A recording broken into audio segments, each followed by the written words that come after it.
Magic morning.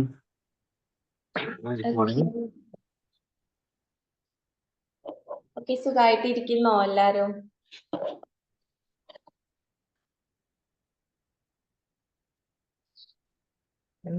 സുഖായിരിക്കും.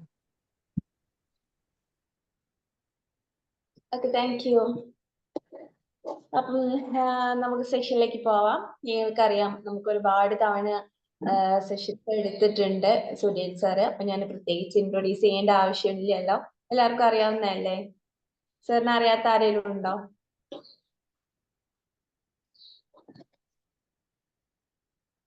ഉണ്ടാരെങ്കിലും? Okay, ഇല്ലാന്ന് വിചാരിക്കുന്നു.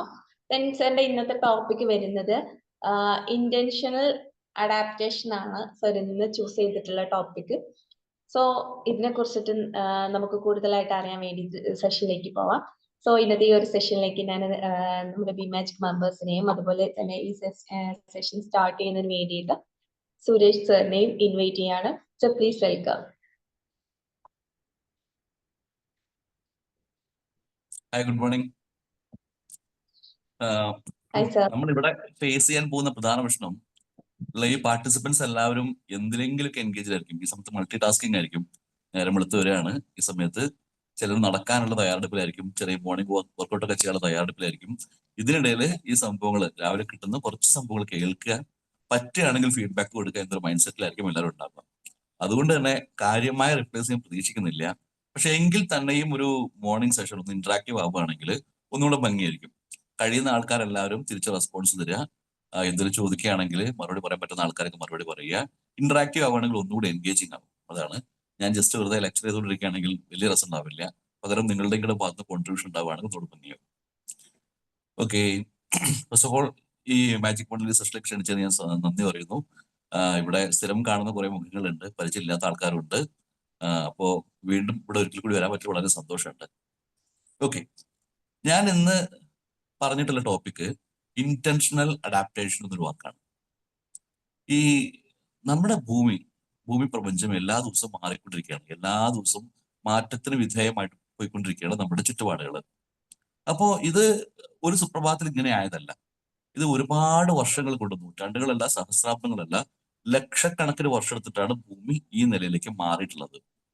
ഈ ഭൂമി ഈ നിലയിലേക്ക് മാറുന്ന സമയത്ത് സ്വാഭാവികമായിട്ടും ഇവിടെയുള്ള ജീവജാലങ്ങൾക്ക് ഇവിടെ ജീവിക്കാൻ വേണ്ടി എന്തെങ്കിലും ഒരു സംഭവം പ്രകൃതി അവർക്ക് വേണ്ടി കരുതി വെച്ചിട്ടുണ്ട്. ഉദാഹരണത്തിന് പറയുകയാണെങ്കിൽ നമ്മുടെ താറാവിന്റെ കൊക്ക് നോക്കുകയാണെങ്കിൽ കാണാൻ പറ്റും. താറാവ് വെള്ളത്തിൽ നിന്നാണ് മീൻ പിടിക്കുക.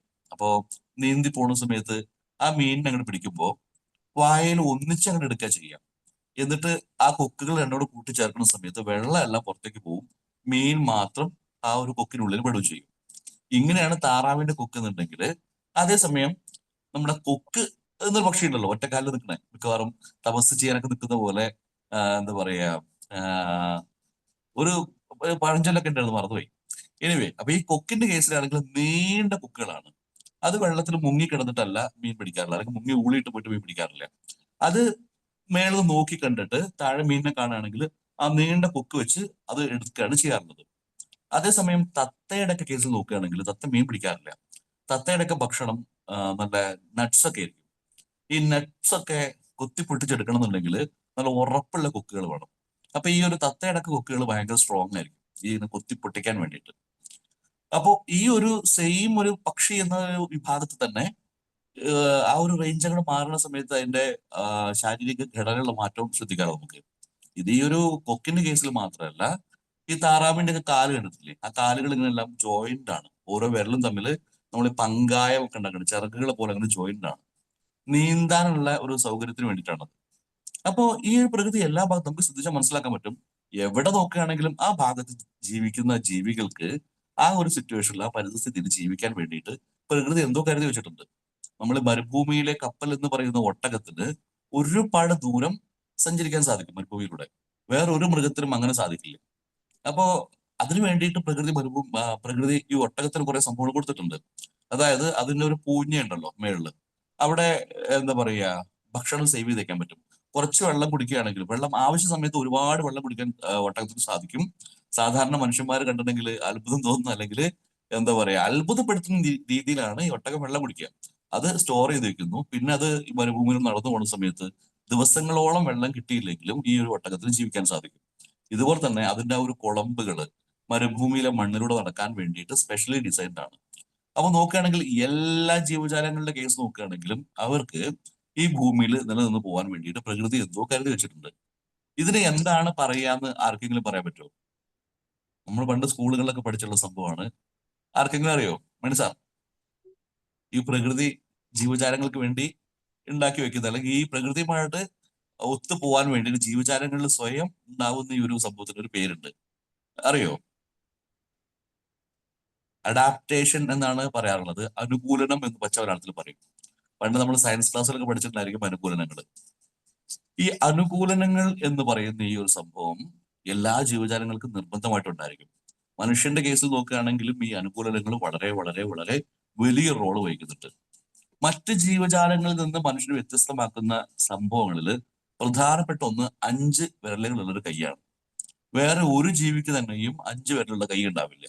ഈ 5 വിരലുള്ള ഈ ഒരു കൈ ഉള്ളത് കൊണ്ട് മറ്റ് ഏതൊരു ജീവിയേക്കാളും കൂടുതൽ സാധനങ്ങൾ, അതായത് എന്താ പറയുക, ടൂൾസ് ആണെങ്കിലും മറ്റ് എക്യുപ്മെന്റ്സ് ആണെങ്കിലും യന്ത്രങ്ങളാണെങ്കിലും എല്ലാം സൃഷ്ടിക്കാനും അത് ഉപയോഗിക്കാനും മനുഷ്യന്റെ കൈ പോലെ വേറെ ഒരു കൈ കൊണ്ടും സാധിക്കില്ല.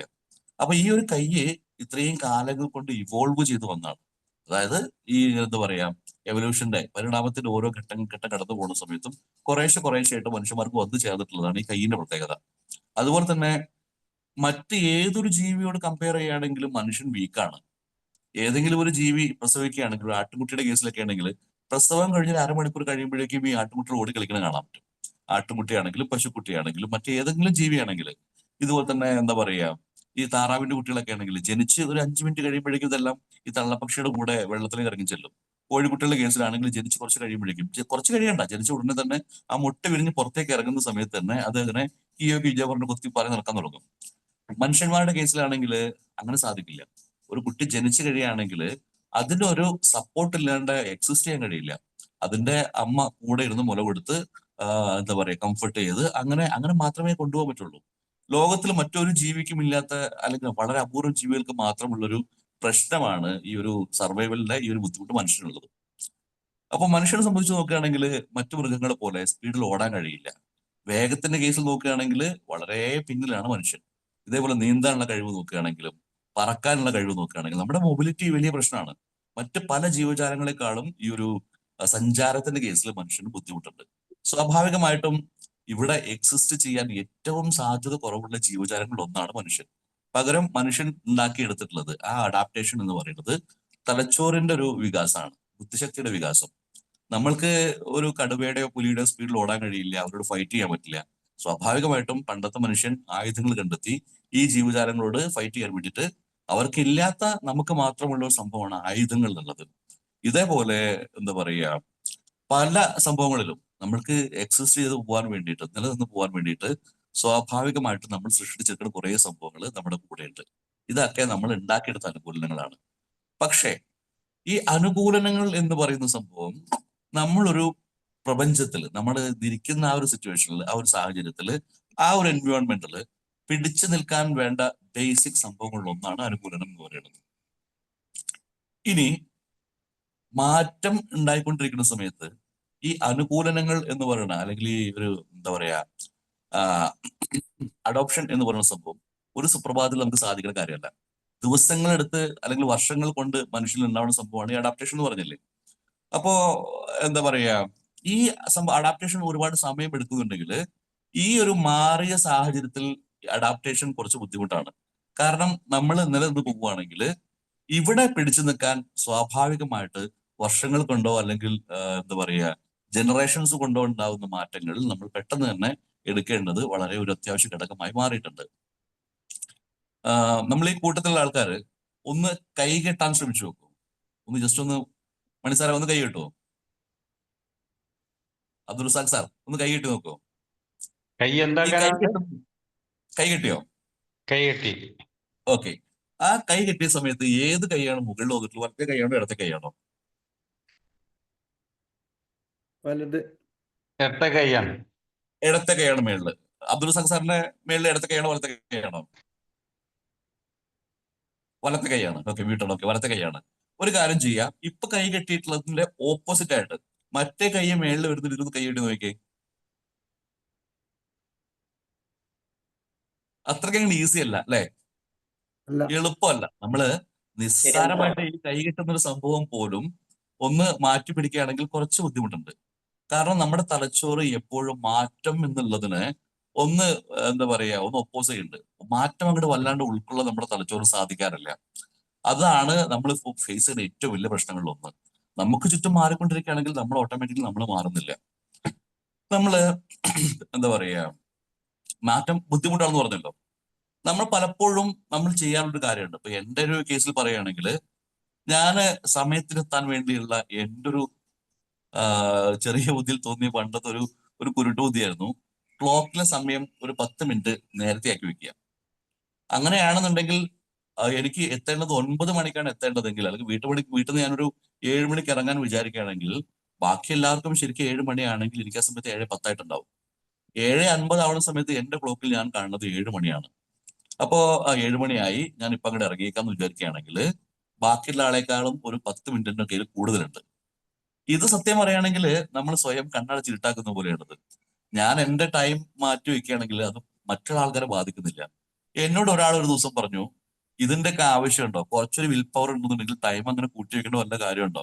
ഈ 6:50 ആവുന്ന സമയത്ത് തന്നെ 7 മണിക്ക് ഇറങ്ങണം എന്നുണ്ടെങ്കിൽ 6:50 ഇറങ്ങുക. അതിങ്ങനെ ഒരു എന്താ പറയാ 10 മിനിറ്റ് ഫാസ്റ്റ് ആക്കി വെച്ചിട്ട് 6:50 ഇറങ്ങേണ്ട ആവശ്യമില്ല. ഒറിജിനലി അങ്ങനെ തന്നെ ഈ ഒരു ടൈം വെക്കാൻ ശ്രമിക്കൂ. അതല്ലേ എന്താ പറയാ ധീരത, അതല്ലേ ഹീറോയിസം എന്നൊക്കെ പറഞ്ഞ സമയത്ത് എനിക്ക് തോന്നി ശരിയാണല്ലോ, ഈ ടൈം അങ്ങോട്ട് ഇങ്ങനെ വെക്കേണ്ട കാര്യമൊന്നുമില്ല. എന്തായാലും 7 മണിയാവുന്ന സമയത്ത് എന്റെ ടൈം കാണിക്കുക 7:10 ആയിരിക്കും, അല്ലെങ്കിൽ 6:50 ആവുന്ന സമയത്ത് എന്റെ ക്ലോക്കിൽ അത് 7 മണി കാണിക്കും. അപ്പൊ അങ്ങനെ ഇറങ്ങുന്നതും എന്താ പറയാ ഒറിജിനൽ ടൈം വെക്കുന്ന സമയത്തും രണ്ടും സെയിം അല്ലേ? അങ്ങനെയാണെങ്കിൽ സമയം ഈ ഒരു 6:50 എന്ന് ക്ലോക്കിൽ കാണുന്ന സമയത്ത് ഈ ഇറങ്ങുന്ന രീതിയിലേക്ക് എന്നെ ഒന്ന് മോഡിഫൈ ചെയ്യണമെന്ന് എനിക്ക് തോന്നി.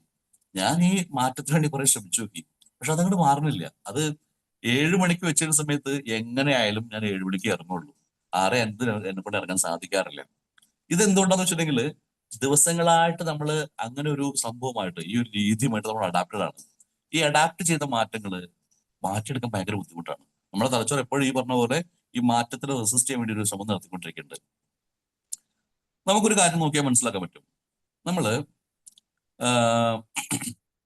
ചില ആളുകള് ജോലിക്ക് വേണ്ടിയിട്ടൊക്കെ പുറം രാജ്യങ്ങളിലൊക്കെ പോവാറുണ്ട്. നമ്മള് ഒരു കാര്യം നോക്കിയാൽ മനസ്സിലാക്കാൻ പറ്റും, ഇവിടെ പഠിക്കാൻ ഏറ്റവും ബുദ്ധിമുട്ടുള്ള വിഷയങ്ങളിൽ ഒന്ന് ഹിന്ദി ആയിരുന്നു. ഹിന്ദി എല്ലാവർക്കും ഭയങ്കര കഷ്ടപ്പാടായിരുന്നു, ഭയങ്കര ബുദ്ധിമുട്ടായിരുന്നു. അതിൽ ഹും വേണോ ഹോ വേണോ ഈ ഒരു സംഭവം ഹേ വേണോ എന്നുള്ളതൊക്കെ എല്ലാവർക്കും വലിയ പ്രശ്നമായിരുന്നു. അതുകൊണ്ട് തന്നെ ഹിന്ദി കുറച്ച് പഠിക്കാൻ ബുദ്ധിമുട്ടായിരുന്നു. ഇപ്പൊ നമ്മുടെ നാട്ടില് ആർക്കും ഹിന്ദി എന്തെങ്കിലുമൊക്കെ പറയാൻ പറ്റുന്ന കണ്ടീഷനിലേക്ക് മാറിയിട്ടുണ്ട്. പക്ഷെ കുറച്ചു കാലം മുമ്പ് ഇതായിരുന്നില്ല അവസ്ഥ. നമ്മുടെ ചുറ്റുമുള്ള ആളുകളിൽ ഒരു ഹിന്ദിക്കാരനെ പോലെ നമുക്ക് കാണാൻ സാധിക്കില്ലായിരുന്നു. ഈ സന്ദർഭത്തിൽ ഒരാൾ ഹിന്ദി പറയേണ്ടി വരികയാണെങ്കിൽ അയാൾക്ക് വലിയ ബുദ്ധിമുട്ടായിരുന്നു. അതായത് ഈ ഒരു എന്താ പറയുക കോവിഡിന്റെ ഒക്കെ ശേഷം അന്യ സംസ്ഥാന തൊഴിലാളികൾ അല്ലെങ്കിൽ അതിഥി തൊഴിലാളികൾ ഇവിടെ വളരെ വ്യാപകമായിട്ട് എത്താൻ തുടങ്ങിയ സമയത്ത് നമ്മൾ കുറേശ്ശൊക്കെ ഹിന്ദി പഠിക്കാൻ തുടങ്ങി. പക്ഷെ അതിൽ കൂടുതൽ ഹോട്ടലുകളൊക്കെ നമ്മൾ കാണുന്ന കൂടുതൽ ഹിന്ദിക്കാരാണ്. പല സ്ഥലങ്ങളിലും ബസ്സിന്റെ ബോർഡ് വെക്കുന്നത് പോലും ഇപ്പൊ ഹിന്ദിയിൽ കൂടെയാണ്. കാരണം യാത്രക്കാരുടെ പകുതി വരും ഹിന്ദിക്കാരാണ്. അതുകൊണ്ട് ഹിന്ദിയിൽ ബോർഡ് വെക്കുന്ന സമ്പ്രദായം പോലും ആയി കഴിഞ്ഞപ്പോ. പക്ഷെ കുറച്ചു മുമ്പ് ഇതായിരുന്നല്ലോ സ്ഥിതി. കുറച്ചു മുമ്പ് ഹിന്ദി സംസാരിക്കുന്ന ആൾക്കാർ വളരെ കുറവായിരുന്നു. ഒരാള് വർഷങ്ങൾ ശ്രമിക്കുകയാണെങ്കിലും ഈ ഒരു ഭാഷ സ്വായത്തമാക്കാൻ ഭയങ്കര ബുദ്ധിമുട്ടായിരുന്നു. പക്ഷെ ഒരാള് ഇതേ ഒരു സിറ്റുവേഷനിൽ ഒരാള് ബോംബെയിൽ എങ്ങാനും ജോലിക്ക് പോവുകയാണെങ്കിൽ അയാള് 2-3 മാസം കൊണ്ട് നല്ല മനോഹരമായിട്ട് ഹിന്ദി സംസാരിക്കുമായിരുന്നു. എന്റെ വീട്ടിനടുത്ത് എൻ്റെ ഒരു സുഹൃത്തിന്റെ ഒരു ബന്ധു വീട്ടിൽ കല്യാണം ഉണ്ടായി. അപ്പൊ ഞാനവിടെ അത്യാവശ്യം ഹിന്ദിയൊക്കെ അറിയുന്ന ഒരാളെന്നൊരു ഇമേജിലുള്ള ഒരാളാണ് ഞാൻ. പഠിച്ച് നവോദയയിലായതുകൊണ്ട് ഇടയ്ക്ക് മൈഗ്രേഷന്റെ ഭാഗമായിട്ട് നോർത്ത് ഇന്ത്യയിൽ UP-യിലൊക്കെ പോയിട്ടുണ്ട്. കുറച്ചാൽ അവിടെ താമസിച്ചൊക്കെ ഉണ്ട്. പിന്നെ ഞങ്ങളുടെ സ്കൂളിൽ കുറെ ഈ ഒരു എന്താ പറയാ നോൺ കേരളീയ സ്റ്റുഡൻസ് ഉണ്ടായിരുന്നു, ഈ ഹിന്ദിക്കാരൊക്കെ ഉണ്ടായിരുന്നു. അപ്പൊ അതുകൊണ്ട് അത്യാവശ്യം ഹിന്ദി പറഞ്ഞിട്ടാണ് ശീലിച്ചു വന്നിട്ടുള്ളത്. അതുകൊണ്ട് വലിയ കുഴപ്പമില്ലാണ്ട് ഹിന്ദി സംസാരിക്കാൻ പറ്റും, ലൈക്ക് നേറ്റീവ്സ് എന്നൊരു കോൺഫിഡൻസ് എനിക്കുണ്ടായിരുന്നു. അപ്പൊ ഈ സമയത്താണ് ഇയാളുടെ ഈ ഒരു കല്യാണത്തിന് ഞാൻ പോവുകയും ഇയാളെ കാണുകയുണ്ടായത്. അപ്പൊ കണ്ട സമയത്ത് ഈ ബോംബെയിൽ കരിക്കിന്റെ കച്ചവടമാണ് പുള്ളിക്ക്. കരിക്കിന്റെ കച്ചവടമാണെങ്കിൽ നല്ല മനോഹരമായിട്ട് ഹിന്ദി സംസാരിക്കുന്നുണ്ട്. ഈ ഒരു 3 മാസം കൊണ്ട് ഇയാൾ പഠിച്ചെടുത്ത ഹിന്ദി ചില്ലറയൊന്നുമല്ല. ഇത് ഓട്ടോമാറ്റിക്കലി അയാൾക്ക് ആ ഒരു സ്ഥലത്ത് ജീവിച്ചു പോകണമെന്നുണ്ടെങ്കിൽ ഇയാൾക്ക് ഈ ഒരു ഭാഷ നിർബന്ധമായിരുന്നു. അതുകൊണ്ട് തന്നെ ഇയാള് അഡാപ്റ്റ് ചെയ്തു പോയതാണ്. നമ്മള് ഈ സിറ്റുവേഷനിൽ സംസാരിച്ചുകൊണ്ടിരിക്കുന്ന സമയത്ത് ബാക്കി സ്വന്തം ഭാഷ മനസ്സിലാവില്ല എന്ന് അറിയുന്ന സമയത്ത്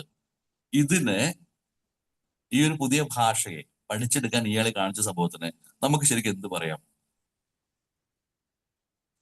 റസാഖ് സാർ എന്തെങ്കിലും പറയാൻ കഴിയുമോ? അഡാപ്റ്റേഷൻ ആണത്. അപ്ഡേഷൻ എന്നൊരു സംഭവം ഉണ്ടല്ലോ. അപ്ഡേഷനും അഡാപ്റ്റേഷനും തമ്മിലുള്ള ഒരു വ്യത്യാസം ആർക്കെങ്കിലും പറയാൻ കഴിയുമോ?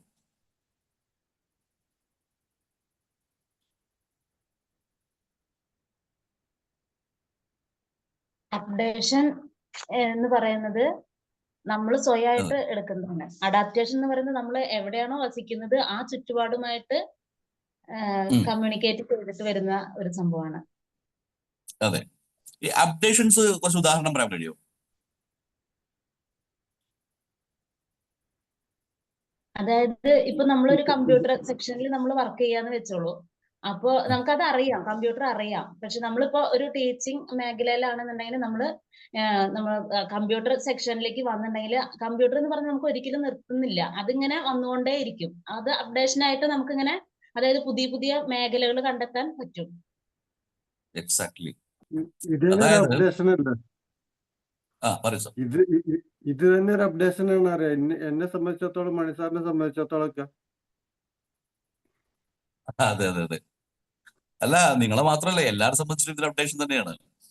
ഇപ്പൊ നമ്മള് അപ്ഡേഷൻ എന്ന് പറയുന്ന സമയത്തെ ഉദാഹരണത്തിന് പറയുകയാണെങ്കിൽ, ബാക്കിയുള്ള ആളുകൾ എല്ലാവരും ചെയ്തുകൊണ്ടിരിക്കുന്ന സെയിം സാധനം തന്നെയാണ് ഞാനും ചെയ്യുന്നതെങ്കിൽ അത് അപ്ഡേഷൻ ആവണില്ല. നമ്മൾ ആ ഒരു കൂട്ടത്തിൽ ഒഴുകി പോവുകയാണ്. നമ്മൾ ഈ ഒരു പുഴ ഒഴുകുന്ന സമയത്ത് ആ പുഴയിൽ വീണ് പോണ പൊങ്ങുതടികളെ പോലെ നമ്മൾ കൂടെ ഒഴുകുന്നേ ഉള്ളൂ.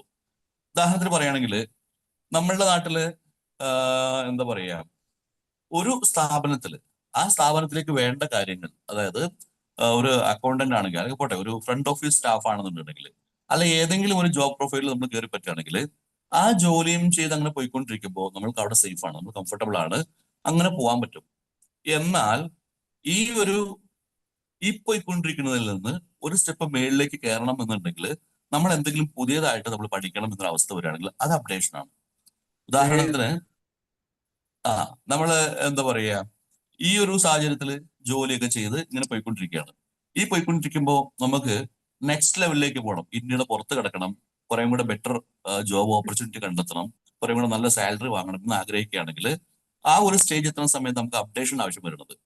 ഇപ്പോഴത്തെ ഈ ഒരു കണ്ടീഷനിൽ ജീവിച്ചു പോവുകയാണെങ്കിൽ എല്ലാവരെയും പോലെ ഞാൻ ജീവിച്ചു, ഒരു അധ്യാപകന്റെ കേസിലാണെങ്കിൽ ഇങ്ങനെ പോയിക്കൊണ്ടിരിക്കുന്നുണ്ട്, ഇത്ര മതി എന്നുണ്ടെങ്കിൽ ഈ ഒഴുക്കിന്റെ കൂട്ടത്തിൽ അങ്ങനെ നീന്തി പോയാൽ മതി. അതേസമയം ഒന്ന് ലെവലപ്പ് ചെയ്യണമെന്ന് തോന്നുകയാണെങ്കിൽ നമ്മൾ മാറ്റി പിടിക്കണം. ഉദാഹരണത്തിന് പറയുകയാണെങ്കിൽ, ജർമ്മൻ ലാംഗ്വേജ് പഠിക്കുകയാണെങ്കിൽ ഇപ്പൊ നമ്മൾ ഏറ്റവും കൂടുതൽ പറഞ്ഞു കേൾക്കുന്ന സംഭവങ്ങൾ ഒന്നാണ് ജർമ്മൻ പഠിക്കൂ, വിദേശത്തേക്ക് ജർമ്മനിയിലേക്ക് ഫ്രീ ആയിട്ട് പോകുന്നൊക്കെ. ജർമ്മനി എന്ന രാജ്യത്തില് ആളുകളുടെ എണ്ണം കുറവാണ്. അപ്പൊ അതുകൊണ്ട് തന്നെ കുറച്ച് ആളുകളെ അവർക്ക് ആവശ്യമുണ്ട്. അത് എല്ലാവരും വേണ്ട, കുറച്ച് കഴിവുള്ള ആളുകൾ. ഇത് എല്ലാ രാജ്യങ്ങളും, ഇപ്പോൾ ജർമ്മനി മാത്രമല്ല, കുറച്ചു കാലം മുമ്പ് ഓസ്ട്രേലിയയും ഇതേപോലെ കാനഡയൊക്കെ ചെയ്തുകൊണ്ടിരുന്നതാണ്. ഓസ്ട്രേലിയയിലും കാനഡയിലും ആളുകളുടെ എണ്ണം വളരെ കുറവാണ്. അപ്പൊ അവർക്ക് കുറച്ച് ക്വാളിറ്റി ഉള്ള ആൾക്കാരെ വേണം. അപ്പൊ അതുകൊണ്ട് തന്നെ ഈ പോകുന്ന ആളുകൾക്ക് മിനിമം ഒരു സ്റ്റാൻഡേർഡ് വേണം എന്ന് അവർ തീരുമാനിക്കുന്നുണ്ട്. അതുകൊണ്ടാണ് IELTS പോലത്തെ എക്സാം ഒക്കെ വയ്ക്കുന്നത്. ഈ എക്സാം എല്ലാം ക്വാളിഫൈ ചെയ്യുകയാണെങ്കിൽ അവിടെ പോയിട്ട് ജീവിക്കാൻ പറ്റുന്ന സാഹചര്യം മുമ്പുണ്ടായിരുന്നു. കാനഡയുമായിട്ട് ഇന്ത്യക്ക് പ്രശ്നങ്ങളുണ്ട്, അതുകൊണ്ട് അത് സാധ്യമല്ല. ഓസ്ട്രേലിയക്ക് പണ്ടത്തെ ഒരു പോക്ക് കുറഞ്ഞു. പക്ഷെ എങ്കിൽ തന്നെയും ആളുകൾ ഇപ്പോൾ ജർമ്മൻ പഠിച്ച് ജർമ്മനിയിലേക്ക് പോകുന്നുണ്ട്. ഇതേപോലെ പല ഭാഷകളും പഠിച്ച് പുതിയ സംഭവങ്ങളുണ്ട്. എന്തൊരു സംഭവം നോക്കാം, നമുക്കൊരു ഒരു സ്ഥാപനത്തിൽ വർക്ക് ചെയ്തുകൊണ്ടിരിക്കുന്ന സമയത്ത് നെക്സ്റ്റ് ലെവലിലേക്ക് പോകണമെന്നുണ്ടെങ്കിൽ, ഒരു പ്രൊമോഷൻ വേണമെന്നുണ്ടെങ്കിൽ ചില സമയത്ത് നമുക്ക് ലീഡർഷിപ്പ് സ്കില്ലൊക്കെ കൂട്ടേണ്ടി വരും. അങ്ങനെയാണ് ആ സന്ദർഭങ്ങളിൽ ആളുകൾ നല്ല ഓർഗനൈസേഷനൊക്കെ ജോയിൻ ചെയ്തിട്ട് അയാളുടെ ഒരു ഇമേജ് ഒന്നും കൂടെ മെച്ചപ്പെടുത്തി എടുക്കാൻ ശ്രമിക്കാറുണ്ട്. ഇതേപോലെ സ്പോക്കൺ ഇംഗ്ലീഷ് ക്ലാസ്സിനൊക്കെ ചേർന്നിട്ട് അയാളുടെ ഒരു ലാംഗ്വേജ് സ്കില്ല് ഒന്നും കൂടെ ഡെവലപ്പ് ചെയ്തെടുക്കാൻ സാധ്യതയുണ്ട്. അപ്പൊ ഈ സംഭവങ്ങൾ ജീവിച്ചു പോയിക്കൊണ്ടിരിക്കുന്നതിൽ നിന്ന് നെക്സ്റ്റ് ലെവലിലേക്ക് പോകാൻ വേണ്ടിയിട്ട് നമ്മൾ എന്തെങ്കിലും ചെയ്യുകയാണെങ്കിൽ അത് അഡാപ്റ്റേഷൻ ആണ്. ചില സന്ദർഭങ്ങളിൽ അഡാപ്റ്റേഷൻ അല്ല, സോറി, ഈ എന്താ പറയാ, അപ്ഡേഷൻ ആണ്. ഈ അപ്ഡേഷൻസ് ചില സന്ദർഭങ്ങളിൽ നിർബന്ധമായിട്ടും വേണ്ടി വരും. പിടിച്ചു നിൽക്കാൻ വേണ്ടി അപ്ഡേഷൻ എന്നൊരു സംഭവം ഇല്ലാതെ പറ്റില്ല എന്നൊരവസ്ഥയ്ക്ക് വരും. നമ്മൾ എത്രയോ തവണ എല്ലാവരും പറഞ്ഞ് മടുപ്പിച്ച് അലമ്പാക്കിയിട്ടുള്ള വിഷയം, ഉദാഹരണങ്ങൾ തന്നെയാണ്. എല്ലാവർക്കും അറിയുണ്ടാവും, നോക്കിയ ഫോണിന്റെ കേസിൽ അറിയുണ്ടാവും. നോക്കിയ ഫോൺ ഒരു കാലത്ത് ഇവിടെ നമ്പർ 1 ആയിരുന്നു. ഒരു 30 പേരുണ്ടെങ്കിൽ എത്ര പേര് നോക്കിയ ഫോൺ യൂസ് ചെയ്യുന്നത് ചോദിക്കുകയാണെങ്കിൽ അതിൽ 25 പേരും നോക്കിയ തന്നെയായിരുന്ന ഒരു കാലം ഉണ്ടായിരുന്നു. ആ ഒരു കാലഘട്ടത്തിൽ നിന്ന് ഇപ്പോ എവിടെയും ആരുടെയും കയ്യിൽ ഇല്ലാത്ത അവസ്ഥയിലേക്ക് പോയത് ഒരു ചെറിയൊരു പ്രോസസ് ആയിരുന്നില്ല. ബാക്കി എല്ലാ ഫോണുകളും ആൻഡ്രോയിഡിലേക്ക് അപ്ഡേറ്റ് ചെയ്തുകൊണ്ടിരിക്കുന്ന സമയത്ത് ഞങ്ങൾക്ക് അത് വേണ്ടി വരില്ല, ഞങ്ങളുടെ കയ്യിലുള്ള ഈ സിംബയാൻ എന്ന പേരുള്ള ഈ ഒരു ഓപ്പറേറ്റിംഗ് സിസ്റ്റം മതിയാവും എന്ന് കരുതിയിട്ട് മാറി നിൽക്കുകയാണ് നോക്കിയ ചെയ്തത്. അപ്ഡേഷൻ എന്നൊരു സംഭവം ഉണ്ടായില്ല. അപ്ഡേഷൻ ഇല്ലാണ്ട് വന്ന സമയത്ത് കുറച്ച് കഴിഞ്ഞപ്പോഴേക്കും ബാക്കി എല്ലാവരും ആൻഡ്രോയിഡിലേക്ക് മാറി, നോക്കിയ മാത്രം ആൻഡ്രോയിഡ് ആയില്ല. അങ്ങനെ വന്ന സമയത്ത് ഓട്ടോമാറ്റിക്കലി നോക്കിയ ഈ ഒരു ഫ്രെയിമിൽ നിന്ന് പുറത്തായി. ഇതേപോലെ പല കമ്പനികളും പല ആളുകളും ഉണ്ട്. എന്താ പറയാ, ഈ ഒരു അംബാസഡർ കാറ്, ഒരു കാലത്ത് ഇന്ത്യൻ നിരത്തുകളിൽ അംബാസഡർ കാറ് മാത്രമേ ഉണ്ടായിരുന്നുള്ളൂ. അന്ന് സാധാരണക്കാരനെ സംബന്ധിച്ച് അംബാസഡർ കാറ്, ഡോക്ടർമാർക്കാണെന്നുണ്ടെങ്കിൽ പ്രീമിയർ പത്മിനി, അന്ന് പ്രീമിയർ പത്മിനി കുറേശ്ശെ ഇറങ്ങി വരുന്നുണ്ട് ഈ ഒരു എന്താ പറയാ ഫിയറ്റിന്റെ. അപ്പൊ ഇങ്ങനെയുള്ള ഒരു കാലഘട്ടത്തിൽ അന്ന് നോക്കുകയാണെങ്കിൽ ഇന്ത്യൻ നിരത്തിൽ ഓൾമോസ്റ്റ് എല്ലാം അംബാസഡർ കാർ തന്നെയായിരുന്നു. മറ്റു കാറുകൾ വരുന്ന സമയത്തും അംബാസഡറിന് അതിൻ്റെതായ ഒരു മൊണോപ്പൊളി ഉണ്ടായിരുന്നു, ആ ഒരു അപ്രമാദിത്വം അത് കീപ്പ് ചെയ്യുന്നുണ്ടായിരുന്നു. പക്ഷെ കുറച്ച് കഴിഞ്ഞപ്പോഴേക്കും മറ്റ് കാറുകളിൽ കൂടുതൽ കൂടുതൽ പുതിയ ഫീച്ചേഴ്സ് വരാൻ തുടങ്ങി. ആ പുതിയ ഫീച്ചേഴ്സ് വരുന്ന സമയത്ത് അതുമായിട്ട് പിടിച്ചു നിൽക്കാൻ അംബാസഡറിന് കഴിഞ്ഞില്ല, അപ്ഡേഷൻ ഉണ്ടായില്ല. ബാക്കിയുള്ള ആളുകൾ എന്താ പറയാ സ്പീഡപ്പ് ചെയ്യുന്ന സമയത്ത് ഓട്ടോമാറ്റിക്കായിട്ട് ഇൻഡിക്കേറ്റർ വരുന്നുണ്ട്, അത് ഇതിലില്ല. ഇതേപോലെ പല ഫീച്ചേഴ്സും, സൗണ്ട് സിസ്റ്റം നോക്കുകയാണെങ്കിലും ആ സീറ്റിംഗ് ക്വാളിറ്റി നോക്കുകയാണെങ്കിലും പല സംഭവങ്ങളും അപ്ഡേറ്റ് ചെയ്യാൻ വേണ്ടിയിട്ട് ഈ ഒരു അംബാസഡറിന് സാധിച്ചില്ല. അങ്ങനെ വന്നപ്പോൾ അധികം വൈകാതെ തന്നെ അംബാസഡർ എന്ന പേരുള്ള ഒരു കാറ് നമ്മുടെ നിരത്തിൽ നിന്ന് അപ്രത്യക്ഷമായി തന്നെ പറയാം. അപ്പൊ അപ്ഡേഷൻ ഭയങ്കര ഇമ്പോർട്ടന്റ് ആണ്. അതായത് ഒരു കണ്ടീഷനിൽ പോയിക്കൊണ്ടിരിക്കുന്ന സമയത്ത് നെക്സ്റ്റ് ലെവലിലേക്ക് പോകണം എന്നുണ്ടെങ്കിൽ ഈ അപ്ഡേഷൻ ഇല്ലാണ്ട് നമ്മളെ കൊണ്ട് ഒരിക്കലും സാധിക്കില്ല. പക്ഷെ അഡാപ്റ്റേഷൻ എന്ന് പറയുന്നത് അപ്ഡേഷന്റെ അത്രയും വരുന്നില്ല, പക്ഷെ ബേസിക്കലി അഡാപ്റ്റേഷൻ നിർബന്ധമാണ്. പക്ഷെ അഡാപ്റ്റേഷൻ ഒരു പ്രശ്നം, സാവധാനം നടക്കുന്ന ഒരു പ്രോസസ്സ് ആയതുകൊണ്ട് തന്നെ, മെല്ലെ മെല്ലെ മെല്ലെ മാത്രം നടക്കുന്ന ഒരു പ്രോസസ്സ് ആയതുകൊണ്ട് നമ്മൾക്കത് പെട്ടെന്നത് ഇംപ്ലിമെന്റ് ചെയ്യാൻ കഴിയില്ല. നമ്മൾ ആലോചിച്ച് നോക്കുക, നമ്മളുടെ ഇപ്പോഴും നോക്കുകയാണെങ്കിൽ നേരത്തെ കൈ കെട്ടാൻ പറഞ്ഞ പോലെ ഇപ്പൊ നോക്കുകയാണെങ്കിലും നമ്മളൊരു റിമോട്ടിലെ ബാറ്ററി കഴിയുകയാണെങ്കിൽ നമ്മൾ വീണ്ടും വീണ്ടും അത് ഞെക്കിക്കൊണ്ടേയിരിക്കും. വീണ്ടും വീണ്ടും ഞെക്കുന്ന സമയത്ത് അതുകൊണ്ട് പ്രത്യേകിച്ച് ഗുണമൊന്നുമില്ല, നമുക്കന്ന് അറിയാം. എങ്കിലും 2 തട്ടൊക്കെ തട്ടിയിട്ട് നമ്മൾ വീണ്ടും ഞെക്കും. ശരിക്കും നമുക്കത് അതല്ല അവിടെ വേണ്ടത്. അവിടെ നെക്സ്റ്റ് ലെവലിലേക്ക് പോകണമെന്നുണ്ടെങ്കിൽ നമ്മൾക്ക് അതിനുള്ള എനർജി വേണമെങ്കിൽ ബാറ്ററി മാറ്റണം. പക്ഷെ നമ്മൾ ബാറ്ററി മാറ്റാൻ തയ്യാറാവുന്നില്ല. നമുക്കൊന്ന് ആലോചിച്ച് നോക്കാം, ഈ ഒരു അഡാപ്റ്റേഷന്റെ കേസിൽ ഇതിപ്പോ മാറിയ സാഹചര്യമാണ്, ഒരുപാട് മാറിയ സാഹചര്യമാണ്. ഈ മാറിയ സാഹചര്യത്തിൽ നമ്മൾ അഡാപ്റ്റ് ചെയ്യാണ്ട് നമുക്ക് പിടിച്ചിരിക്കാൻ പറ്റില്ല, അപ്ഡേറ്റ് ചെയ്യണ്ട. അതായത് എന്താ പറയാ, നെക്സ്റ്റ് ലെവലിലേക്ക് പോകാൻ ശ്രമിക്കേണ്ട ആവശ്യമില്ല. നമ്മൾക്ക് എല്ലാവരും ഇപ്പോഴത്തെ ഈ ഒരു കണ്ടീഷൻ ഉണ്ടല്ലോ, ഇതിൽ നിന്ന് അഡാപ്റ്റ് ചെയ്തിട്ട് വേണം ഇപ്പോഴത്തെ കണ്ടീഷനുമായിട്ട് ഈ പരിസ്ഥിതിയുമായിട്ട് പിടിച്ചു നിൽക്കുന്ന ഒരു അവസ്ഥ വരുന്ന സമയത്ത് ഒന്ന് ആലോചിച്ച് നോക്കാം, ഏതൊക്കെ സംഭവത്തിലാണ് ഞാൻ ഇനി ഓക്കെ ആവാനുള്ളത്. അപ്ഡേറ്റ് എന്ന് വേണമെങ്കിൽ പറയാം, പക്ഷെ അപ്ഡേറ്റിനേക്കാളും ബെസ്റ്റ് സംഭവം എന്ന് വെച്ചിട്ടുണ്ടെങ്കിൽ അതുമായിട്ട് കോപ്പപ്പ് ചെയ്ത് പോവാൻ അത് ബേസിക് ആവുകയാണ്. അഡാപ്റ്റേഷൻ എന്നുള്ളത് അപ്ഡേഷൻ എന്നുള്ളതൊരു അലങ്കാരമോ അല്ലെങ്കിൽ അതിന്റെ മേളിലേക്കൊരു എന്താ പറയാ ഒരു അഹങ്കാരമോ ആയി മാറും പലപ്പോഴും. അതായത് ഇപ്പോഴത്തെ ജനറേഷനുമായിട്ട് പിടിച്ചു നിൽക്കാൻ വേണ്ടിയിട്ട് നമ്മൾ അവരുടെ കൂടെ പോകണമെന്നുണ്ടെങ്കിൽ കുറെ കാര്യങ്ങൾ നമ്മൾ മാറ്റം വരുത്തണം. ഇതിൽ പലതും നമുക്ക് അലങ്കാരത്തിന് മേളിലേക്ക് അഹങ്കാരമായി തോന്നുന്നുണ്ടെങ്കിലും ചില സംഭവങ്ങളെങ്കിലും അത് ബേസിക് ഒരു അത്യാവശ്യമായി മാറിയിട്ടുണ്ട്. ഇപ്പൊ ഉദാഹരണത്തിന് പറയുകയാണെങ്കിൽ എന്റെ അമ്മയുടെ കേസിൽ അമ്മയ്ക്ക് 67 വയസ്സ് പ്രായമായി. അപ്പൊ ഈ ഒരു കമ്പ്യൂട്ടറുമായിട്ടുള്ള സഹവാസമൊക്കെ വളരെ കുറവായിരുന്നു. ഒരു 5-8 വർഷം മുമ്പ് ഒരു അമ്മയ്ക്കൊരു എന്താ പറയാ, എന്റെ ചേച്ചിയുടെ ഭർത്താവ് ഞങ്ങളുടെ നാട്ടില് ഈ എയർടെലിന്റെ ഡിസ്ട്രിബ്യൂഷൻ സ്റ്റാർട്ട് ചെയ്തു. ഈ ഡിസ്ട്രിബ്യൂഷൻ എടുക്കുന്ന സമയത്ത് ആരെങ്കിലും ഒരാൾ അവിടെ വേണം. അപ്പൊ അന്ന് ഈ ഒരു കമ്പനി ടേക്ക് ഓവർ ചെയ്യുന്ന സമയത്ത് അവിടുത്തെ എക്യുപ്മെന്റ്സ് എല്ലാം കിട്ടിയിട്ടുണ്ട്, സാധനങ്ങളെല്ലാം ഉണ്ട്, അതുപോലെ അവിടുത്തെ ഫയലും കാര്യങ്ങളൊക്കെ ഉണ്ട്, എല്ലാ യൂസേഴ്സ് മാനുവൽ സംഭവങ്ങളെല്ലാം ഉണ്ട്. പക്ഷെ ഈ ഓഫീസും അതിലുള്ള എക്യുപ്മെന്റ്സും മാത്രമേ ഉണ്ടായിരുന്നുള്ളൂ, സ്റ്റാഫ് ഉണ്ടായിരുന്നില്ല. അപ്പൊ സ്റ്റാഫ് ഇല്ലാണ്ട് വരുന്ന സമയത്ത് ഈ ഒരു സ്ഥാപനത്തെ നമ്മൾ മുന്നോട്ട് എങ്ങനെയും കൊണ്ടുപോകണമെന്നുണ്ടെങ്കിൽ ആരെങ്കിലും ഒരാൾ അവിടെ ഉണ്ടാവണം, അതൊരു അത്യാവശ്യ ഘടകമായി മാറി. അപ്പൊ സ്വാഭാവികമായിട്ടും എന്റെ അളിയനാണ്, ചേച്ചിയുടെ ഭർത്താവാണ്. അപ്പോ എന്നോട് ചോദിച്ചു, ഒരു 2-3 ദിവസം ഒന്ന് വന്നിരിക്കാൻ പറ്റുമോ? അങ്ങനെയാണ് വലിയ ഉപകാരമായിരിക്കും. കാരണം ഈ ഒരു വേറെ ആള് വരുന്നത് വരെ ആള് ഉണ്ടാവില്ല. അപ്പൊ അതുകൊണ്ട് 2-3 ദിവസം കൊണ്ട് നമ്മൾ പുതിയ സ്റ്റാഫിനെ അറേഞ്ച് ചെയ്യും. അപ്പൊ 2 ദിവസം ഇവിടെ ഉണ്ടാവണം എന്ന് പറഞ്ഞു. സ്വാഭാവികമായിട്ട് ഞാൻ ഓക്കെ പറയുകയും ചെയ്തു. പക്ഷെ എന്നെ പോലെ ഒരാൾക്ക് ചെയ്തിരിക്കാൻ പറ്റിയ സംഭവമല്ല. ഒരു ഓഫീസിൽ രാവിലെ പോയിട്ട് വൈകുന്നേരം വരെ അവിടെ ഇരിക്കുക, അതെന്നെ കൊണ്ട് സാധിക്കില്ല. ആദ്യത്തെ ദിവസം കഴിഞ്ഞു, 2-ാം ദിവസം കഴിഞ്ഞു, 3-ാം ദിവസം കഴിഞ്ഞു. ഈ 3 ദിവസം കഴിയുന്ന സമയത്ത് ഞാൻ പറഞ്ഞു എനിക്ക് വേറെ പ്രോഗ്രാംസ് ഉണ്ട് എന്ന് പറഞ്ഞ് ഞാൻ പോരുമ്പോൾ അവിടെ വേറെ ആളില്ല. ഈ ആളില്ലാത്തൊരു കണ്ടീഷൻ വന്ന സമയത്ത് എന്റെ അമ്മ അന്ന് വീട്ടിൽ ഫ്രീ ആയിട്ടിരിക്കുന്നുണ്ട്. അപ്പൊ അമ്മയോട് തൽക്കാലം പോയിരിക്കുമെന്ന് ചോദിച്ചു. അപ്പൊ അമ്മയ്ക്ക് അതിനെ പറ്റി ഒരു കുന്തും അറിയില്ല. ഈ കമ്പ്യൂട്ടർ ആദ്യമായിട്ട് ഓൺ ചെയ്തിട്ട് പോലും ഇല്ല. അതായത് മൊബൈൽ ഫോണിൽ അത്യാവശ്യം അല്ലാണ്ട് ചില കാര്യങ്ങളൊക്കെ ചെയ്യും. മൊബൈൽ ഫോണിന്റെ കേസിൽ പോലും എനിക്ക് സംശയം ഉണ്ടായിരുന്നു. കാരണം എന്താന്ന് വെച്ചിട്ടുണ്ടെങ്കിൽ അമ്മ സാധാരണ ഞെക്കുന്ന ഫോണാണ് യൂസ് ചെയ്തുകൊണ്ടിരിക്കുന്നത്. ഈ ഞെക്കുന്ന ഫോണിൽ നിന്ന് ഒരു സ്മാർട്ട് ഫോണിലേക്ക് മാറുകയാണെങ്കിൽ ആ മാറ്റം അമ്മയ്ക്ക് എന്തുമാത്രം ബുദ്ധിമുട്ടായിരിക്കും എനിക്ക് അറിയേണ്ടല്ല. പക്ഷെ എങ്കിലും ഞാൻ അതിൽ ഇൻസ്റ്റാഗ്രാമോ ഫേസ്ബുക്ക് ഒക്കെ ഇൻസ്റ്റാൾ ചെയ്ത് വെച്ചു, വാട്സപ്പ് ഒക്കെ ഇൻസ്റ്റാൾ ചെയ്തു. വാട്സപ്പ് ഇപ്പോഴൊന്നും കേട്ടോ, 8-10 വർഷം മുമ്പാണ്. ഈ വാട്സപ്പ് ഒക്കെ ഇൻസ്റ്റാൾ ചെയ്യുന്ന സമയത്ത് അത് എങ്ങനെ യൂസ് ചെയ്യണം നമുക്ക് അറിയില്ല. ഓരോ 10 മിനിറ്റ് കൂടുമ്പോഴും വന്ന് ചോദിക്കും, ഇതെന്താ ചെയ്യുക, ഇതെങ്ങനെ ചെയ്യേണ്ടത്, അതെങ്ങനെ കാണിക്കണം എന്നൊക്കെ ചോദിക്കുകയായിരുന്നു. പക്ഷെ ഈ സംഭവമായിട്ട് വലിയ ബുദ്ധിമുട്ടില്ലാണ്ട് അമ്മ അഡാപ്റ്റ് ആയി. അപ്പൊ എനിക്കൊരു പ്രതീക്ഷ ഉണ്ടായിരുന്നു, ഈ ഒരു സ്ഥാപനത്തില് അവിടുത്തെ ഒരു മാനേജർ പോസ്റ്റിലേക്ക് കൊണ്ട് ഇരുത്തുന്ന സമയത്ത് അമ്മയ്ക്ക് ഇത് ചെയ്യാൻ പറ്റുമോ, അമ്മയെ കൊണ്ട് കൂട്ടിയോ കൂടുമോ എന്നൊരു സംശയം ഉണ്ടായിരുന്നു. പക്ഷെ അധികം വൈകാതെ തന്നെ അമ്മ അത്യാവശ്യം കാര്യങ്ങളൊക്കെ ചെയ്തു തുടങ്ങി. അപ്പോ എന്താ പറയാ, ഈ കമ്പ്യൂട്ടറുമായിട്ട് ഡീൽ ചെയ്യാനും അത് സാധാരണ ഈ ഒരു കമ്പ്യൂട്ടർ പഠിച്ചു തുടങ്ങുന്ന എല്ലാവർക്കും, ഞാൻ ഒരുപാട് പേരെ കമ്പ്യൂട്ടർ പഠിപ്പിക്കാനായിട്ടുണ്ട്. അപ്പൊ പഠിക്കുന്ന സമയത്ത് ഏറ്റവും എളുപ്പമായിട്ട് സ്വിച്ച് ഓൺ ചെയ്യണമെങ്കിൽ കമ്പ്യൂട്ടർ ഓൺ ആവും. ഡെസ്ക്ടോപ്പ് ഇങ്ങനെ കിട്ടിക്കഴിഞ്ഞാണെങ്കിൽ ഇത് ഡബിൾ ക്ലിക്ക് ചെയ്ത് തന്നെ സംഭവം ഓപ്പൺ ആവും. അതിൽ ഓരോ എന്താ പറയാ, ചില ബ്രൗസറൊക്കെ എടുക്കുകയാണെങ്കിൽ യൂട്യൂബിൽ കാണാനോ അല്ലെങ്കിൽ ഇത് സെർച്ച് ചെയ്യാനൊക്കെ പറ്റും. ഇത് ക്ലോസ് ചെയ്ത് കഴിഞ്ഞാൽ ഷട്ട് ഡൗൺ ചെയ്യണം എങ്ങനെയെന്ന് പലർക്കും അറിയണമെന്നില്ല. അപ്പൊ അതാണ് പലരും ഫേസ് ചെയ്ത പ്രധാന പ്രശ്നങ്ങളിലൊന്ന്.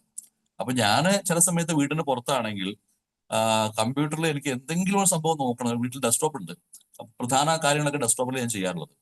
അപ്പൊ ആ ഒരു ഫയൽ ഓപ്പൺ ചെയ്തിട്ട് എന്തെങ്കിലും കാര്യങ്ങൾ നോക്കണം എന്നുണ്ടെങ്കിൽ ഞാൻ വീട്ടിൽ വരേണ്ട അവസ്ഥയായിരുന്നു. ഇവിടെ ഈ അമ്മ ഈ സ്ഥാപനത്തിൽ പോയി തുടങ്ങി കുറച്ച് കഴിഞ്ഞപ്പോഴേക്കും എനിക്ക് അമ്മയോട് ആ സിസ്റ്റം ഒന്ന് ഓൺ ചെയ്തിട്ട് ഈ സംഭവം നോക്കൂ എന്ന് പറയാനൊക്കെ പറ്റി തുടങ്ങി. അമ്മ ഇത് നോക്കുന്നുണ്ട്, വ്യക്തമായിട്ട് കാര്യങ്ങൾ അന്വേഷിക്കുന്നുണ്ട്, അതിനുശേഷം ഷട്ട് ഡൗൺ ചെയ്യുകയും ചെയ്യും. അപ്പൊ ഇത്രയും ഒരു റേഞ്ചിലേക്ക് അമ്മയുടെ മാറ്റം ഉണ്ടായത് ആ ഒരു സിറ്റുവേഷനുമായിട്ട് മുന്നോട്ട് പോകണമെന്നുണ്ടെങ്കിൽ കമ്പ്യൂട്ടർ പഠിക്കുന്ന അവസ്ഥ വന്നപ്പോഴാണ്. ഇതേപോലെ നമ്മൾക്ക് എല്ലാവർക്കും നോക്കാൻ പറ്റും. ഏതൊരാൾ തന്നെയാണെങ്കിലും വലിയ പരിചയമില്ലാത്തൊരു സ്റ്റേജിലേക്ക് എത്തുകയാണെങ്കിൽ അവിടെ കുറച്ച് ദിവസം ബുദ്ധിമുട്ടാണെങ്കിൽ തന്നെയും ഓട്ടോമാറ്റിക്കലി ആ ഒരു സംഭവമായിട്ട് നമ്മൾ അഡാപ്റ്റഡ് ആവും. അഡാപ്റ്റേഷൻ എന്ന വാക്ക് തന്നെയാണ് യൂസ് ചെയ്യേണ്ടത്. ഇതില് മിക്കവാറും ആളുകളും പലപ്പോഴും ഒരു ആൻഡ്രോയിഡ് ഫോൺ യൂസ് ചെയ്തിട്ട് അതുമായിട്ട് ശരിക്കൊരു ബന്ധം ഉണ്ടായതിനു ശേഷമായിരിക്കും പിന്നീട് ആപ്പിളിലേക്ക് മാറുന്നുണ്ടാവുക, ഐഫോണിലേക്ക്. എന്റെ പരിചയത്തിൽ ഒട്ടുമിക്ക എല്ലാ ആളുകളും കുറെ കാലം ആൻഡ്രോയിഡ് യൂസ് ചെയ്തിട്ട് ആപ്പിളിലേക്ക് മാറുകയാണ്. തുടക്കം മുതലേ ഐഫോൺ യൂസ് ചെയ്യുന്ന ആളുകളുടെ എണ്ണം വളരെ കുറവായിരുന്നു. അപ്പൊ എല്ലാവരോടും ചോദിച്ചിട്ടുള്ളത്, എനിക്കും ആപ്പിൾ ഐഫോൺ യൂസ് ചെയ്യണമെന്ന് ആഗ്രഹമൊക്കെ ഉണ്ട്, പക്ഷെ ഈ ഒരു ആൻഡ്രോയിഡിന്റെ ഇന്റർഫേസുമായിട്ട് ഞാൻ ഭയങ്കര കംഫർട്ടബിൾ ആണ്. അപ്പൊ ഇനി പെട്ടെന്ന് ഐഫോണിലേക്ക് മാറുകയാണെങ്കിൽ എനിക്കതൊരു ബുദ്ധിമുട്ടാവുമെന്ന് നല്ല പേടിയുണ്ടായിരുന്നു. എല്ലാവരും പറയുന്നത് ആദ്യത്തെ ഒരു 4-5 ദിവസം അത്യാവശ്യം ബുദ്ധിമുട്ട് തന്നെയായിരിക്കും. അങ്ങനെയാണെങ്കിൽ തന്നെയും ഒരു 4-5 ദിവസം കഴിയുമ്പോഴേക്കും നമുക്ക് ഭയങ്കര ഹാൻഡി ആയിട്ടുണ്ടായിരിക്കും, ഭയങ്കര കംഫർട്ടബിൾ ആവും. ഇത് കഴിഞ്ഞാൽ വീണ്ടും പഴയ പോലെ പണ്ടത്തെ ആൻഡ്രോയിഡ് യൂസ് ചെയ്യാൻ പറ്റാത്ത അവസ്ഥയ്ക്ക് നമ്മൾ ദിവസങ്ങൾ കൊണ്ട് മാറുന്നു. സത്യം പറയുകയാണെങ്കിൽ ഇത് അങ്ങനെയൊക്കെ ഉണ്ടാവുക. ആൻഡ്രോയിഡുമായിട്ട് ഞാൻ ഇത്രയും കംഫർട്ടബിൾ ആണെങ്കിൽ ഒരു സുപ്രഭാതത്തിൽ ഐഫോൺ യൂസ് ചെയ്ത് തുടങ്ങുകയാണെങ്കിൽ ഒരാഴ്ച കഴിയുമ്പോഴേക്കും ഞാൻ ആൻഡ്രോയിഡിന് വെറുത്ത് ആപ്പിളിന് ഇഷ്ടപ്പെടാൻ തുടങ്ങുമെന്ന് പറയുമ്പോൾ ഉൾക്കൊള്ളാൻ കുറച്ച് ബുദ്ധിമുട്ടുണ്ട്. പക്ഷെ സത്യം തന്നെ അല്ലേ എന്ന് പലപ്പോഴും ആലോചിച്ച് പോകാറുണ്ട്. ഉദാഹരണത്തിന് ഇപ്പൊ ഞാൻ യൂസ് ചെയ്യുന്നത് വിൻഡോസ് 11 ആണ്. വിൻഡോസ് 11 എനിക്ക് വളരെ കംഫർട്ടബിൾ ആണ് ഇപ്പോൾ. അതായത് എന്ത് ചെയ്യണം, എങ്ങനെ ചെയ്യണം, എപ്പോൾ ചെയ്യണം വ്യക്തമായൊരു ധാരണയുണ്ട്. കുറച്ചു കാലം മുമ്പ് വിൻഡോസ് 7 ഉപയോഗിച്ചിരുന്ന ഒരു കാലമുണ്ട്. വിൻഡോസ് 7 ഉപയോഗിച്ചുകൊണ്ടിരിക്കുമ്പോൾ പെട്ടെന്ന് വിൻഡോസ് 8ഉം വിൻഡോസ് 10ഉം വരുമ്പോൾ, വിൻഡോസ് 10 ആണ് ഞാൻ പെട്ടെന്ന് തന്നെ യൂസ് ചെയ്ത് തുടങ്ങിയത്. വിൻഡോസ് 10 എന്ത് ചെയ്യണമെന്ന് ഒരു ഐഡിയ ഉണ്ടാകുന്നില്ല. ഷട്ട് ഡൗൺ ചെയ്യാൻ എങ്ങനെ കൊണ്ട് ഷട്ട് ഡൗൺ ചെയ്യണമെന്ന് അറിയില്ല. ആദ്യമായിട്ട് യൂസ് ചെയ്യുമ്പോൾ ഒരു അങ്കലാപ്പായിരുന്നു. പിന്നെ അത് കുറേശ്ശെ ഉപയോഗിച്ച് അത് ഒരു ബന്ധം വന്നതിന് ശേഷമാണ് ഇത്രയും കംഫർട്ടബിൾ ആയത്. ഇപ്പൊ എനിക്ക് പഴയ വിൻഡോസ് 7 പറ്റി ചിന്തിക്കാൻ പോലും സാധിക്കുന്നില്ല. അപ്പൊ നമ്മൾ ഏതെങ്കിലും ഒരു സിറ്റുവേഷനിൽ എത്തിപ്പെടുകയാണെങ്കിൽ സാവധാനം നമ്മൾ ആ ഒരു സാഹചര്യവുമായിട്ട് പൊരുത്തപ്പെടാൻ തുടങ്ങും. ഇതാണ് നോർമലി ഉണ്ടാവാറുള്ളത്. ഇത് നോർമൽ.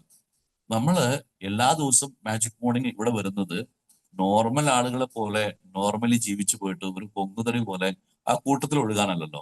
നമ്മൾ എന്തെങ്കിലും മാറി ചിന്തിച്ചിട്ട് നമ്മുടെ ഭാഗത്ത് നിന്ന് ഒരു കോൺട്രിബ്യൂഷൻ കൊടുത്തിട്ട് നമ്മുടെ ലൈഫിനെ മാറ്റാനാണ് വേണ്ടിയാണ് നമ്മൾ എല്ലാവരും ഇവിടെ ഉള്ളത്. അപ്പൊ അങ്ങനെയാണെങ്കിൽ അഡാപ്റ്റേഷൻ എന്ന് പറയുന്ന ഈ ഒരു പ്രക്രിയ വളരെയധികം സമയമെടുത്ത് സാവധാനം നടക്കുന്ന ഒരു പ്രോസസ് ആണെങ്കിൽ തന്നെയും ചില സന്ദർഭങ്ങളിൽ അഡാപ്റ്റേഷൻ നമ്മൾ മനഃപൂർവ്വം അറിഞ്ഞുകൊണ്ട് അഡാപ്റ്റ് ചെയ്യുന്ന അവസ്ഥയിലേക്ക് മാറണം. അതാണ് ഇന്റൻഷണൽ അഡാപ്റ്റേഷൻ എന്നുള്ള വാക്കുകൊണ്ട് ഞാൻ ഉദ്ദേശിച്ചത്. നമ്മൾ നോക്കുകയാണെങ്കിൽ അഡാപ്റ്റ് ചെയ്യുന്നത് പരിതസ്ഥിതികളുമായിട്ടാണ്.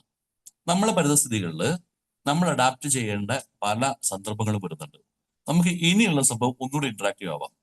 അതായത് ഇപ്പോഴത്തെ കണ്ടീഷനിൽ ജീവിച്ചു പോകാൻ വേണ്ടി എനിക്കില്ലാത്തത് എന്താണ്, അത് ഉണ്ടാക്കിയെടുക്കലാവണം എന്റെ അഡാപ്റ്റേഷൻ. അത് അപ്ഡേഷൻ അല്ല. ഇപ്പോഴത്തെ കണ്ടീഷനിൽ ജീവിച്ചു പോകാൻ എനിക്ക് ബേസിക് ആയിട്ട് എന്ത് വേണം, അതാണ് നമ്മളിപ്പോൾ ചിന്തിക്കേണ്ടത്. ഒന്ന് ആലോചിച്ച് നോക്കുകയാണെങ്കിൽ നമ്മൾക്ക് ഇതേപോലെ ഇപ്പോഴത്തെ കണ്ടീഷനിൽ ജസ്റ്റ് നോക്കാം. ഈ കുട്ടികളുമായി ഡീൽ ചെയ്യണത് പുതിയ ജനറേഷന്റെ പറ്റി പറയാറുള്ളത് എല്ലാ ദിവസവും എവിടെയും കേട്ടുകൊണ്ടിരിക്കുന്നത്. ഇപ്പൊ റീസെന്റ് കുറച്ച് ദിവസമായി ട്രോളന്മാരെടുത്ത് ആഘോഷിച്ചുകൊണ്ടിരിക്കുന്നത് കുട്ടികളിൽ വയലൻസ് ആണ്. കഴിഞ്ഞ ദിവസം ഒരു ചെറിയൊരു എന്താ റീല് കണ്ടതാണ്. ഒരാൾ വൈകുന്നേരം വീട്ടിലേക്ക് ചെന്ന് കയറുന്ന സമയത്ത് തലയിൽ ഹെൽമെറ്റ് ഒക്കെ വെച്ചിട്ട് എന്താ പറയാ ക്രിക്കറ്റ് കളിക്കുമ്പോഴുള്ള സമയത്ത് ആ പാഡൊക്കെ കാലിൽ കെട്ടിയിട്ടൊക്കെയാണ് വീട്ടിലേക്ക് പോണത്. അപ്പോ കണ്ടു നിൽക്കുന്ന ഒരാൾ ചോദിക്കുന്നത് എങ്ങോട്ടേ പോണത്? അപ്പൊ പുള്ളി പറയുന്ന മറുപടി, ഞാൻ വീട്ടിലേക്ക് പോവാണ്, മോൻ 10ാം ക്ലാസ്സിലാണ്, പരീക്ഷ കഴിഞ്ഞ് വരാൻ നിൽക്കുന്നുണ്ട്, വീട്ടിലേക്ക് ചെന്ന് കയറുന്ന സമയത്തുള്ള മുൻകരുതലാണത്. അതായത് ഈ കുഞ്ഞുങ്ങള് പേരൻസിന് തല്ലുന്നു, തലയടിച്ച് വിളിക്കുന്നു, ഈ രീതിയിലേക്ക് അക്രമാസക്തരാകുന്നു എന്നൊക്കെ പറയുന്ന ഒരു സംഭവം ഉണ്ടാവാറുണ്ട്. ഇത് ഇപ്പോഴത്തെ ഒരു സെനാരിയോ ആണ്. മുമ്പത്തെ പോലെ കുട്ടികൾ വൈകാരികമായിട്ട് അത്രയും കൺട്രോൾ ഇല്ല അവർക്ക്. പെട്ടെന്ന് ഇമോഷണൽ ബ്രേക്ക് ഡൗൺസ് അവർക്ക് കൂടുതൽ ഉണ്ടാവുന്നുണ്ട്. നമ്മൾ കണ്ടാൽ മനസ്സിലാക്കാൻ പറ്റും. പലപ്പോഴും മൊബൈൽ ഫോൺ കൊടുക്കാത്തതിന്റെ പേരിൽ കുട്ടികൾ ആത്മഹത്യ ചെയ്യുന്ന ഒരു സംഭവമൊക്കെ ഇപ്പൊ അടുത്ത കാലത്താണ് ഉണ്ടായിട്ടുള്ളത്. ചെറിയ ചെറിയ സംഭവങ്ങൾ പോലും അവർക്ക് താങ്ങാൻ പറ്റുന്നില്ല. അതുപോലെ ചെറിയ വിമർശനങ്ങൾ പോലും അവർക്ക് ഇഷ്ടപ്പെടുന്നില്ല. അവർക്ക് അവരുടേതായ ഒരു ലോകം അവർ കെട്ടിപ്പടുത്തുകൊണ്ടിരിക്കുകയാണ്. ഇപ്പോ എന്നോട് കഴിഞ്ഞ ദിവസം ഒരാൾ പറഞ്ഞത്, അയാളുടെ സ്ഥാപനത്തിലൊരു പയ്യനുണ്ട്, നല്ല ബ്രില്യന്റ് പയ്യനാണ്, ഗ്രാഫിക് ഡിസൈനറാണ്. അപ്പോ കഴിവാണ്. നമ്മൾ ചില സന്ദർഭങ്ങളിൽ നമ്മളുടെ സർട്ടിഫിക്കറ്റ് എന്ന് പറയുന്നത് നമ്മുടെ ചെയ്ത വർക്കുകളാണ്. ക്രിയേറ്റീവ് ഫീൽഡിൽ സംഗീതമായിക്കോട്ടെ, ഈ ഒരു കലയായിക്കോട്ടെ, ഈ വക സംഭവങ്ങളിൽ നമ്മൾ പലപ്പോഴും നമ്മളുടെ സർട്ടിഫിക്കറ്റ് എന്നുള്ളത് നമ്മൾക്ക് വേണ്ടി ബാക്കിയുള്ള ആളുകൾ പറയണതോ അല്ലെങ്കിൽ നമ്മൾ വർക്ക് ചെയ്ത വർഷങ്ങളുടെ എക്സ്പീരിയൻസ് ഒന്നും ആവില്ല. ചെയ്ത വർക്കിന്റെ ഒരു ക്വാളിറ്റി തന്നെ ആയിരിക്കും. അപ്പൊ ഇയാളുടെ വർക്ക് ഗംഭീരാണ്, അതുകൊണ്ട് ഇയാളെ പിടിച്ചു നിർത്തിയേ പറ്റും. പക്ഷെ ഈ തൊഴിൽദാതാവിന് ഇയാളെ കൊണ്ട് ഒരുപാട് ബുദ്ധിമുട്ടുകളുണ്ട്. രാവിലെ 10 മണിക്ക് ഓഫീസിൽ വരണം എന്നുണ്ടെങ്കിൽ ഇയാൾ വരുന്നത് 10:30, 11 മണി, 11:30 അപ്പോ ഒഴിവാക്കാൻ നിവൃത്തിയില്ല. ഇനി ഇങ്ങനെ വന്നിട്ടുണ്ടെങ്കിൽ ശരിയാവില്ല, സമയത്തിന് എത്തണം എന്ന് പറയുന്ന സമയത്ത് ഇയാൾ പറയാൻ ആയിക്കോട്ടെ ശരി എന്ന് പറഞ്ഞു പോയാൽ പിറ്റേ ദിവസം വരുന്ന സമയത്ത് വൈകിട്ട് തന്നെ ആയിരിക്കും എല്ലാ ദിവസവും. അപ്പൊ ഇദ്ദേഹം ചെയ്തൊരു സംഭവം, 3 ദിവസം കണ്ടിന്യൂസ് ആയിട്ട് ലേറ്റ് ആയിട്ട് വരികയാണെങ്കിൽ 3-ാം ദിവസം അത് ഹാഫ് ഡേ ലീവായിട്ട് മാർക്ക് ചെയ്യുന്നു പറഞ്ഞു. ഇയാളുടെ പറഞ്ഞാൽ അത് കുഴപ്പമില്ല, അത് അയാൾക്ക് കുഴപ്പമില്ല. ഇതേപോലെ തന്നെ ഓഫീസിൽ വരുന്ന സമയത്ത് ഓഫീസിനെ ഡെക്കോറം കീപ്പ് ചെയ്യണം, ഇൻസൈഡ് ഒക്കെ ചെയ്ത് വരണം, ഫോമൽ ആവണം എന്ന് പറയുന്നുണ്ട്. ഈ പയ്യൻ പലപ്പോഴും ഒരു 3/4 പാൻസ് ഒക്കെ ഇട്ട് വരുന്നുണ്ടാവുക. അത് അങ്ങനെ വളരെ കൂളായിട്ട് വരുന്ന സമയത്ത് ഇത് ഈ ഓഫീസിന്റെ ഒരു എന്താ പറയാ ആ ഒരു ഡിഗ്നിറ്റി മെയിൻറ്റെയിൻ ചെയ്യാൻ പറ്റില്ല. അപ്പൊ ഇയാൾ പറയുന്നുണ്ട് ഇത് പറ്റില്ല, ഫോമൽ ആയിട്ട് വരണം. പയ്യൻ ശരി ഓക്കെ എന്ന് പറയുന്നു. പിറ്റേ ദിവസം ഇതേപോലെ വളരെ കാഷ്വൽ ആയിട്ട് പോകും. അപ്പോ പറഞ്ഞു വിടാൻ നിവൃത്തിയില്ല, കാരണം കഴിവുള്ള പയ്യനാണ്. ഇൻ കേസ് പറഞ്ഞു വിടാന്ന് വെക്കുകയാണെങ്കിൽ നിന്നെ ഇനി ഇവിടെ വേണ്ട, ഇനി മുതൽ വരണ്ട എന്ന് പറയുകയാണെങ്കിൽ കുഴപ്പമില്ല എന്ന് പറഞ്ഞ് പോകാനും പിള്ളേർ തയ്യാറാണ്. അപ്പൊ ഇവരെയൊക്കെ എങ്ങനെ ഡീൽ ചെയ്യും എന്നുള്ളത് ഒരു വലിയ ഒരു പ്രശ്നം തന്നെയാണ്. അപ്പൊ ഇതിന്റെ കേസിൽ അതിന്റെ മറുപടി എനിക്കുണ്ട് പറയാൻ. ഉദാഹരണത്തിന് പറയുകയാണെങ്കിൽ പണ്ടൊരു കാലഘട്ടത്തിൽ നമ്മൾ ഇൻഡസ്ട്രിയൽ ഡെവലപ്മെന്റിന്റെ ഒരു കാലം ഉണ്ടായിരുന്നു. അപ്പൊ അത് ഇൻഡസ്ട്രിയൽ റെവല്യൂഷന്റെ കാലഘട്ടമായിരുന്നു. അന്നത്തെ ആളുകൾ ജീവിച്ചുകൊണ്ടിരുന്നത് പണിയെടുക്കുന്നത് ബ്രെഡ് ആൻഡ് ബട്ടറിന് വേണ്ടി മാത്രമാണ്. അതായത് ജീവിക്കണം എന്നുണ്ടെങ്കിൽ കാശ് വേണം, ഈ കാശ് വേണമെങ്കിൽ പണിക്ക് പോകണം.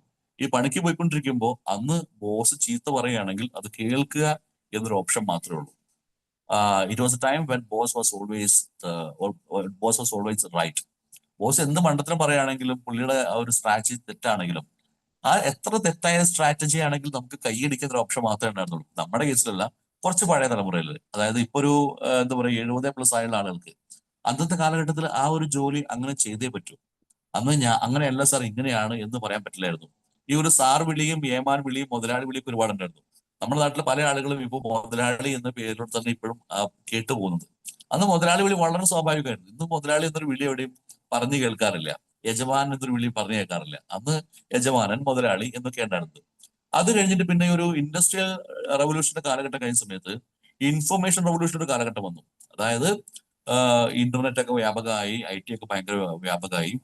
അപ്പൊ ജോലി എടുക്കുന്ന സമയത്ത് ഇപ്പൊ ഈ IT-ലൊക്കെ വർക്ക് ചെയ്യുന്ന ആൾക്കാർക്ക് അവരവിടെ പോയിട്ട് ബോസിനെ പേരാവും വിളിക്കുന്നുണ്ടാവുക. ഈവൻ ബോസ് ഇങ്ങോട്ട് പറഞ്ഞിട്ടുണ്ടായിരിക്കും എന്നെ സാർ എന്ന് വിളിക്കാൻ പാടില്ല, you can call me by my name, എന്റെ പേര് വെച്ച് വിളിച്ചോളൂ എന്ന് പറയുന്ന സമയത്ത് ഈ കാലഘട്ടം വന്നു. ആ കാലഘട്ടത്തിൽ നമ്മൾ കുറേ കൂടെ ഹാപ്പിയാണ്. ആദ്യത്തെ ഒരു കാലഘട്ടത്തിൽ നമ്മൾ ബ്രെഡ് ആൻഡ് ബട്ടറിന് വേണ്ടിയാണ് ജീവിച്ചിരുന്നെങ്കിൽ പിന്നെ രണ്ടാമത്തെ കാലഘട്ടത്തിൽ നമുക്ക് ബ്രെഡ് ആൻഡ് ബട്ടർ വേണ്ട, നമുക്ക് വേണ്ടത് അതിന്റെ മേളിലേക്ക് എന്തെങ്കിലുമാണ്. അപ്പോൾ സ്റ്റാൻഡേർഡ് ഓഫ് ലിവിങ് പ്രൊവൈഡ് ചെയ്യാൻ പറ്റുന്നുണ്ടെങ്കിൽ മാത്രമേ ആളുകൾ ഹാപ്പി ആയിരുന്നുള്ളൂ. അതാണ് രണ്ടാമത്തെ ഒരു എറ വന്ന സമയത്ത് ഉണ്ടായത്. അതായത് എന്താ പറയാ, എല്ലാ വീടുകളിലും മൊബൈൽ ഫോൺ ഉണ്ട്. മൊബൈൽ ഫോൺ ഒരു അലങ്കാരമായില്ല. പണ്ട് കാലത്ത് സാധാരണ ലാൻഡ് ഫോണ് ഒരു 100 വീടെടുത്ത് നോക്കുകയാണെങ്കിൽ 10-12 വീട്ടിൽ അന്ന് ലാൻഡ് ഫോൺ ഉണ്ടായിരുന്നുള്ളൂ.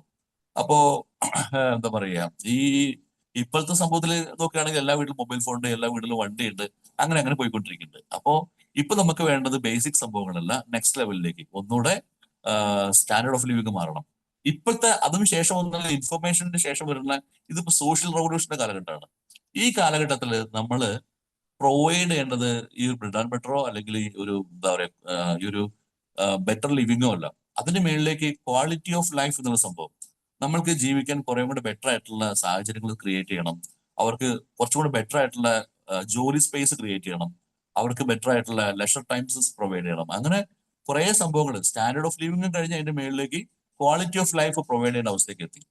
ഇതേപോലെ എല്ലാ സംഭവങ്ങളിലും നമ്മൾ ഇനി വരാൻ പോകുന്ന എല്ലാ സംഭവങ്ങളും അഡാപ്റ്റ് ചെയ്ത് പോകണമെന്നുണ്ടെങ്കിൽ നമ്മൾ ഒന്ന് ചിന്തിക്കണം. ഈ കുട്ടികളുമായിട്ട് പൊരുത്തപ്പെട്ട് പോകണമെന്നുണ്ടെങ്കിൽ അവരുടെ ശരിയും നമ്മുടെ ശരിയും പലപ്പോഴും ഒന്നാവാറില്ല. അത് ജനറേഷന്റെ ഗ്യാപ്പ് വരുന്ന സമയത്ത് അത് വലിയൊരു ബുദ്ധിമുട്ട് തന്നെയാണ്. ഇപ്പൊ ഞാൻ കഴിഞ്ഞ ദിവസം ഞാൻ കണ്ടൊരു സംഭവമാണ്, എന്റെ ചേച്ചിയുടെ മകള് ഡ്രസ്സ് പുറത്ത് ഉണക്കാനിട്ടുണ്ട്, അത് എടുക്കാൻ പോകണം. അത് ഓൾമോസ്റ്റ് ഉണങ്ങി തുടങ്ങിയിട്ട് 5 മിനിറ്റ് കൊണ്ട് ഉണങ്ങും, അത് എടുക്കാനുണ്ട്. അപ്പൊ അവളുടെ ചെരുപ്പം പുറത്ത് കിടക്കുന്നുണ്ട്. അപ്പൊ എന്റെ അമ്മ വിളിച്ച് പറയുന്നുണ്ട്, മോളെ ആ ഒരു ചെരുപ്പെടുത്ത് വെക്കി. അപ്പൊ അവളെ സംബന്ധിച്ച് നോക്കുകയാണെങ്കിൽ ഒരു 5 മിനിറ്റ് കഴിഞ്ഞാൽ ഈ തുണി എടുക്കാൻ വേണ്ടി ഇറങ്ങാൻ പോവുകയാണ്. അതിന്റെ കൂട്ടത്തിൽ ചെരുപ്പെടുത്ത് വെക്കേണ്ട കാര്യമുള്ളൂ, രണ്ടും കൂടെ ഒന്നിച്ച് ചെയ്യാം. പക്ഷെ അമ്മ പറഞ്ഞുകൊണ്ടിരിക്കും, അതെടുത്ത് വെക്കി, ചെരുപ്പെടുത്ത് വെക്കി, അത് ഉണങ്ങുമ്പോൾ എടുത്ത് വെച്ചാൽ മതി, ആദ്യം അതെടുത്ത് വെച്ചേക്ക്. അപ്പോൾ ഇവരെ സംബന്ധിച്ച് നോക്കുകയാണെങ്കിൽ ഒന്നുകൂടെ സ്റ്റബേൺ ആണ് എന്നാണ് കുട്ടികൾക്ക് തോന്നുക. അതായത് ആ രണ്ട് ജനറേഷന്റെയും തോട്ട് പ്രോസസ്സിൽ വ്യത്യാസമാണത്. അപ്പൊ നമ്മള് ഇനിയുള്ള കാലഘട്ടങ്ങളിൽ ഈ കുട്ടികളുടെ ഭാഗത്ത് അവരുടെ ശരി എന്താണ് എന്നൂടെ ഒന്ന് നോക്കിയിട്ട് അതുമായിട്ട് പൊരുത്തപ്പെട്ട് പോകാൻ നോക്കുകയാണെങ്കിൽ റിലേഷൻസിൽ നമ്മൾ ഒന്നുകൂടെ ബെറ്റർ ആവാൻ പറ്റും. ഇതേപോലെ ഇപ്പോഴത്തെ കാലഘട്ടത്തില് പല ആളുകളും വീട്ടിൽ നിന്ന് പുറത്തേക്ക് ഇറങ്ങാറേ ഇല്ല. കാരണം വീട്ടിനുള്ളിൽ കംഫർട്ടബിൾ ആണ്. കാലാവസ്ഥ മാറി, എല്ലാ ആസ്പെക്റ്റിലും അഡാപ്റ്റേഷൻ നിർബന്ധമാണ്. കാലാവസ്ഥ മാറി, ഉച്ചയ്ക്കൊരു 5 മണി 6 മണി സമയത്തൊക്കെ പണ്ടത്തെ പോലെ കാറ്റ് കൊള്ളാൻ വേണ്ടി ഇറങ്ങാനോ നടക്കാനോ പറ്റാത്ത അവസ്ഥയായി. പണ്ട് കാലത്ത് 4-5 മണിയാകുമ്പോഴേക്കും അത്യാവശ്യം കാറ്റൊക്കെ ഉണ്ടാവും, ചൂട് കുറഞ്ഞിട്ടുണ്ടായിരിക്കും, പുറത്ത് നടക്കാൻ ഇറങ്ങണ ഭയങ്കര രസമൊക്കെ ആയിരിക്കും. ഇപ്പോഴത്തെ കണ്ടീഷനിൽ അങ്ങനെയല്ല, ചൂട് ഒരുപാട് കൂടി, ഇറങ്ങാറില്ല. പല ആളുകളും ഈ സന്ദർഭത്തിൽ വീട്ടിൽ തന്നെ ഇരുന്നിട്ട് എ സിയിൽ ഇരിക്കുകയോ അല്ലെങ്കിൽ ഫാൻ ഇട്ടിരിക്കുകയോ ഒക്കെ ചെയ്യാറുണ്ട്. ഇത് മാറ്റാൻ ശ്രമിക്കാതിരിക്കുകയാണെങ്കിൽ, അതായത് ചൂട് ഇത്തിരി കുഴപ്പമില്ല എങ്കിലും ഞാൻ ഇറങ്ങും എന്ന് കരുതി പോവുകയാണെങ്കിൽ അപ്പോൾ മാത്രമേ മാറ്റം ഉണ്ടാവുള്ളൂ. എൻ്റെ ഒരു ഫ്രണ്ടിന്റെ ഒരു പഴയ കഥയല്ല, ഒരു അനുഭവം എനിക്ക് ഓർമ്മയുണ്ട്. അവൻ ചെറിയ കുട്ടിയാവുന്ന സമയത്ത് അവന് തലയിൽ രാഷ്ട്രാധിപൊടി തിരുമ്പി തേക്കുമായിരുന്നു. കുളി കഴിഞ്ഞ് വന്ന ഉടനെ ആദ്യം ചെയ്യുന്ന സംഭവം രാഷ്ട്രാധിപൊടി തേക്കുക എന്നുള്ളതായിരുന്നു. അതങ്ങനെ ചെയ്തു പോയി. ഒരു ദിവസം 2 ദിവസമല്ല, ആഴ്ചകളോ മാസങ്ങളോ അല്ല, വർഷങ്ങളോളം അങ്ങനെ ചെയ്തു. ഈവൻ ഇപ്പോഴത്തെ അവന്റെ പ്രശ്നം, ഒരു ദിവസം കുളി കഴിഞ്ഞാൽ ഈ രാഷ്ട്രാധിപൊടി തേക്കാതെ അവർ പുറത്തിറങ്ങാൻ പറ്റില്ല. അത് അവനിനി അഡാപ്റ്റ് ചെയ്യാൻ സാധിക്കാത്ത അവസ്ഥ. നമ്മൾ പലപ്പോഴും അഡാപ്റ്റേഷന്റെ കൂടെ നിന്ന് പോകണം. അതായത് അത് അപ്ഡേഷന്റെ അല്ല, അഡാപ്റ്റേഷന്റെ. കാലഘട്ടം മാറുന്ന സമയത്ത് നമ്മൾ നമ്മുടെ ഭാഗത്തുള്ള കോൺട്രിബ്യൂഷൻ കൊടുത്ത് അപ്ഡേഷൻ അല്ല അഡാപ്റ്റ് ചെയ്ത് തന്നെ മുന്നോട്ട് പോയിട്ടില്ല എന്നുണ്ടെങ്കിൽ ഈ കാലത്തിൽ നമുക്ക് എക്സിസ്റ്റ് ചെയ്യാൻ ഭയങ്കര ബുദ്ധിമുട്ടായിരിക്കും. ഓരോരുത്തരും ഈ സെഷൻ കഴിയുന്ന സമയത്ത് ജസ്റ്റ് ആലോചിച്ച് നോക്കുക, ഞാൻ എവിടെയാണ് ഇപ്പോഴത്തെ പരിസ്ഥിതിയിൽ, ഞാൻ എവിടെയാണ് വീക്ക്, ഞാൻ എവിടെയാണ് ഇമ്പ്രൂവ് ചെയ്യേണ്ടത് എന്ന് നോക്കിയിട്ട് ആ ഒരു സംഭവം, അത് ചിലപ്പോൾ ഫാമിലി റിലേഷൻസ് ആവാം, ഫ്രണ്ട്സുമായിട്ടുള്ള റിലേഷൻസ് ആവാം, ആരോഗ്യപരമാവാം, സാമൂഹികമാവാം, എന്ത് തന്നെ ആവാം. ഈ ഒരു ഇപ്പോഴത്തെ എറയിൽ ഞാൻ എങ്ങനെ മാറണം എന്നുള്ളതിനെ കുറിച്ചിട്ട് ഒന്ന് ആലോചിച്ച് നോക്കുക. എന്നിട്ട് ഒരു 3 പോയിന്റ്സ് എഴുതുക, അതിന് ഉത്തരം സൊല്യൂഷൻ കണ്ടുപിടിക്കാൻ ശ്രമിക്കുക. ഇൻ കേസ് എന്തെങ്കിലും സംശയം പിന്നെയും ഉണ്ടാവുന്നുണ്ടെങ്കിൽ നമുക്ക് വീണ്ടും കോൺടാക്ട് ചെയ്യാം. എന്നോട് ചോദിക്കുകയാണെങ്കിൽ എന്നെ കൊണ്ട് പറയാൻ പറ്റുന്ന ടിപ്സ് ഞാൻ പറഞ്ഞുതരാം. ഇത്രയാണ് എനിക്ക് ഈ ഒരു ഇന്റൻഷണൽ അഡാപ്റ്റേഷൻ എന്ന ടോപ്പിക്കിൽ സംസാരിക്കാനുള്ളത്. ഇനി എന്താ പറയാ, മുഫിദ മാം അവിടെ ഉണ്ട്, ഞാൻ ഫ്ലോർ തിരിച്ചു തരാണ്. എന്തൊരു ഫീഡ്ബാക്സ് ആണെങ്കിൽ പറയാം. Thank you. Okay, thank you Suresh sir, thank you so much. അപ്പൊ നിങ്ങൾക്ക് യൂസ്ഫുൾ ആയിട്ടുള്ള കുറച്ച് കാര്യങ്ങളാണ് സുരേഷ് സാർ പറഞ്ഞിട്ടുള്ളത്, അല്ലെ? നമ്മുടെ ലൈഫിൽ നമുക്ക് എക്സ്പീരിയൻസ് ചെയ്തിട്ടുള്ള കുറച്ച് കാര്യങ്ങൾ വെച്ചിട്ട്, ഇപ്പം സാർ ക്ലോക്കിൽ ടൈം ചേഞ്ച് ചെയ്യുന്ന കാര്യം വന്ന് സത്യമാണ്. കാരണം ഞാൻ പോലും ചെയ്ത് വെച്ചിട്ടുണ്ട്, 5 മിനിറ്റ് മുൻപേക്ക് ഞാൻ ചെയ്ത് വെച്ചിട്ടുണ്ട് ക്ലോക്കില്. Okay fine. അപ്പോ നിങ്ങളുടെ ഒരു ഫീഡ്ബാക്കിന് വേണ്ടിയിട്ടാണ് സാർ വെയിറ്റ് ചെയ്യുന്നത്. സോ നിങ്ങൾ സ്റ്റാർട്ട് ചെയ്യാം. ആരാ ഫസ്റ്റ് പറയുന്നേ? Hi, good morning. Good morning Murthy sir. Yeah. ആദ്യം മുതൽ അവസാനം വരെയും 1 മിനിറ്റ് പോലും ഗ്യാപ്പില്ലാണ്ട് വളരെ ഭംഗിയായിട്ട് അവതരിപ്പിക്കാൻ കഴിഞ്ഞു. അപ്ഡേഷൻ, അഡാപ്റ്റേഷൻ വളരെ നന്നായിരുന്നു. കുറെ പഴയ കേസ് കെട്ടുകൾ ഓർമ്മിപ്പിക്കാനും എല്ലാം കൂടി വളരെ ഇഷ്ടമായിരുന്നു. Thank you so much sir. Okay, thank you Murthy sir. പറഞ്ഞോളൂ, അടുത്ത ആള് പറഞ്ഞോളൂ. നമുക്ക് ടൈം ഇല്ല, ടൈം കുറവാണ്. സോ ഞാൻ പിന്നെ വിളിക്കുന്നില്ല. നിങ്ങൾ റെഡി ആയിട്ടുള്ളവര് അൺമ്യൂട്ട് ചെയ്ത് സംസാരിക്കുക. Hello, magic morning all. Sir വളരെ നല്ല സെഷൻ തന്നെയാണ്. നമുക്ക് അഡാപ്റ്റേഷനും അപ്ഡേഷനും എന്താന്നുള്ളത് വളരെ കൃത്യമായ എക്സാമ്പിളിലൂടെ തന്നെ സാർ പറഞ്ഞു തന്നു. വളരെ thank you sir, thank you so much. Okay, thank you, Preeta ma'am. Thank you so much. Next.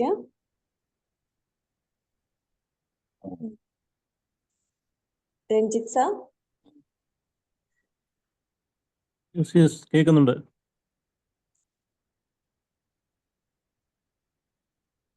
Hello. കേൾക്കുന്നുണ്ട്. Okay. So പറഞ്ഞോളൂ.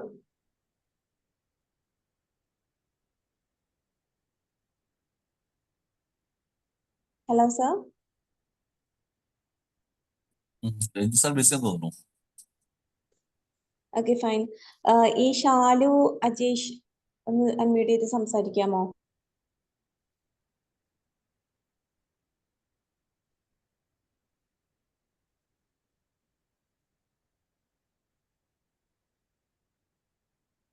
Okay, Mufida fine. മാം, ഞാൻ പുറത്താ സാറേ, അതുകൊണ്ടാണ്. ഇപ്പോഴത്തെ മിക്കവാറും ആളുകളും എന്തെങ്കിലും പറഞ്ഞില്ല, മൾട്ടി ടാസ്കിങ് ആയിരിക്കും, വേറെ എന്തെങ്കിലും ചെയ്തുകൊണ്ടിരിക്കുന്ന സമയത്ത് ഇത് കേട്ടോണ്ടിരിക്കുകയായിരിക്കും. അറിയാം. ഓക്കെ. അനൂപാണ്. നല്ലൊരു സെഷൻ ആയിരുന്നു. സാറ് പറഞ്ഞ എക്സാമ്പിൾസ് ഒക്കെ വളരെ നമുക്ക് കണക്ട് ആവുന്ന, മനസ്സിലാവുന്ന കൺസെപ്റ്റ് മനസ്സിലാവുന്ന രീതിയിൽ സിമ്പിൾ ആയിട്ടുള്ള എക്സാമ്പിൾസ് ആയിരുന്നു. നല്ല റിലവൻ്റ് ആയിട്ടുള്ള ടോപ്പിക്കാണ്. അപ്പോൾ ഇതുപോലുള്ള ടോപ്പിക്സ് ഇനിയും പ്രതീക്ഷിക്കുന്നു. Thank you. Okay, thank you Anoop sir. Mani sir. Magic morning sir, നല്ലൊരു പ്രസന്റേഷൻ ആയിരുന്നു. നല്ല ഒഴുക്കോട് കൂടിയിട്ട് കാര്യങ്ങൾ അവതരിപ്പിച്ചിട്ടുണ്ട്.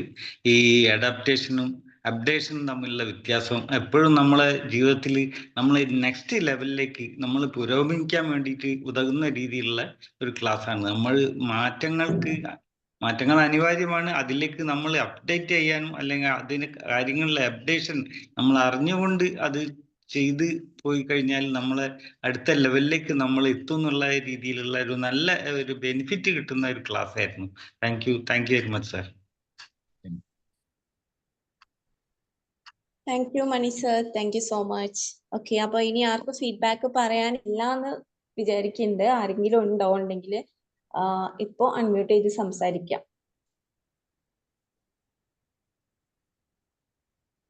ഓക്കെ, ആരുമില്ല. സോ നമുക്ക് ഇനി വൈൻഡപ്പ് ചെയ്യാം അല്ലേ സുരേഷ് സർ? ഓക്കെ, അപ്പം ഇന്ന് അത്രയും അഡാപ്റ്റേഷനും അപ്ഡേഷനും എന്താന്നുള്ളത് നല്ല ഡീറ്റെയിൽ ആയിട്ട് തന്നെ സുരേഷ് സർ പറഞ്ഞിട്ടുണ്ട്. സോ എക്സാമ്പിളും കൂടെ ഇപ്പൊ മനൂപ് സർ പറഞ്ഞു, നമുക്ക് പെട്ടെന്ന് കണക്ട് ആവുന്ന എക്സാമ്പിൾസ് ആണ് സർ പറഞ്ഞിട്ടുള്ളത്. ശരിയാണ്. ഓക്കെ, അപ്പം ഇന്നത്തെ ഈ ഒരു സെഷൻ എടുത്ത സുരേഷ് സാറിനും ഇതിൽ പങ്കെടുത്ത എല്ലാ മെമ്പേഴ്സിനും thank you all. Thank you so much. Okay, have a nice day. Bye all. Thank you Suresh sir. Thank you very much. Thank you sir. Thank you all.